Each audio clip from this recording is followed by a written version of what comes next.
ইনজুরিতে পড়লে বিদেশে যেতে হয় ক্রিকেটারদের। এবার দেশে সব সমস্যার সমাধান করতে চায় বাংলাদেশ ক্রিকেট বোর্ড।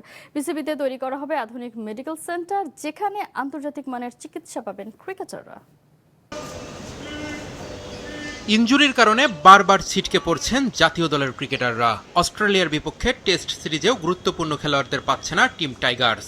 সামান্য ইনজুরিতে যাতে বিদেশে গিয়ে চিকিৎসা নিতে না হয়, সেজন্য দীর্ঘমেয়াদী পরিকল্পনা হাতে নিয়েছে বোর্ডের মেডিকেল বিভাগ। তৈরি করা হচ্ছে আধুনিক মেডিকেল সেন্টার, যেখানে থাকবে আন্তর্জাতিক মানের চিকিৎসা ও পুনর্বাসন সুবিধা। ক্রিকেটের সাথে আমরা স্পোর্টস মেডিসিনটা ডেভেলপ করতে চাই।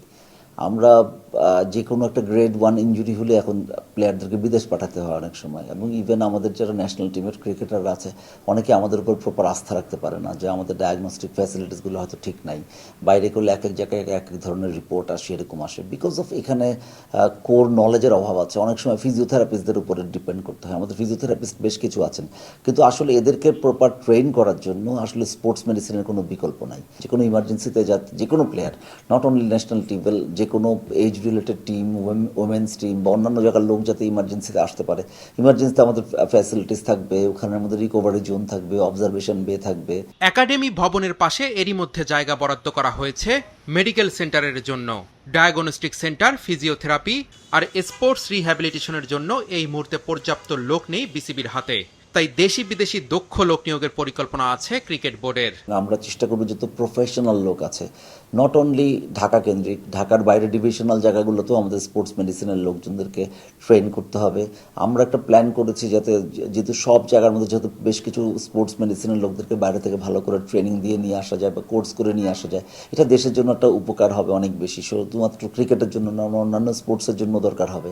উঠতি ক্রিকেটাররা খাদ্যাভ্যাসে পরিবর্তন আনতে পারলে ইনজুরি সমস্যা অনেক কমবে। তাই জাতীয় দলের বাইরের ক্রিকেটারদের নিয়েও কাজ করবে একটা টিম। মেডিকেল সেন্টারের কাজ শেষ হলে বায়োমেকানিক্যাল ল্যাব বানাতে চায় মেডিকেল কমিটির চেয়ারম্যান। অনেক ইয়াংস্টার শুধুমাত্র প্রপার ইনজুরিটাকে ম্যানেজ করতে না পারে, যেমন অনেক ধরনের বড় বড় ট্যালেন্টগুলো আসলে আমরা নষ্ট করে ফেলছি, অনেক ট্যালেন্ট। তো সেই ট্যালেন্টগুলো বাঁচানোর জন্য আমাদেরকে একটা বিরাট পরিকল্পনা করতে হবে। আমরা যদি প্রিভেনশন করতে পারি এই সমস্ত ইনজুরি এবং প্রপার গাইড যদি করতে পারি, আমার ধারণা আমাদের প্লেয়াররা অনেক ভালো করতে পারে। বায়োমেকানিক্যাল ল্যাব করতে হলে আগে এই সেন্টার অফ এক্সেলেন্স তৈরি করে তারপরে বায়োমেকানিক্যাল ল্যাবে যেতে হবে। এগুলো রেডি না করে ফাট করে বায়োমেকানিক্যাল ল্যাবে যাওয়া যাবে না। বায়োমেকানিক্যাল প্রতিটা বোলিং অ্যানালাইজ, এভরিথিং, এভরিথিং, এগুলো নিয়ে কাজ করবো। আমি স্টেপ বাই স্টেপে যেতে চাই, প্রথমে একটু করে তারপরে আস্তে আস্তে করে আগাতে চাই। ক্রিকেটারদের সুস্থ ও ফিট রেখে জাতীয় দলের ধারাবাহিক সাফল্য অর্জনের পথ তৈরি করতে চায় বিসিবি।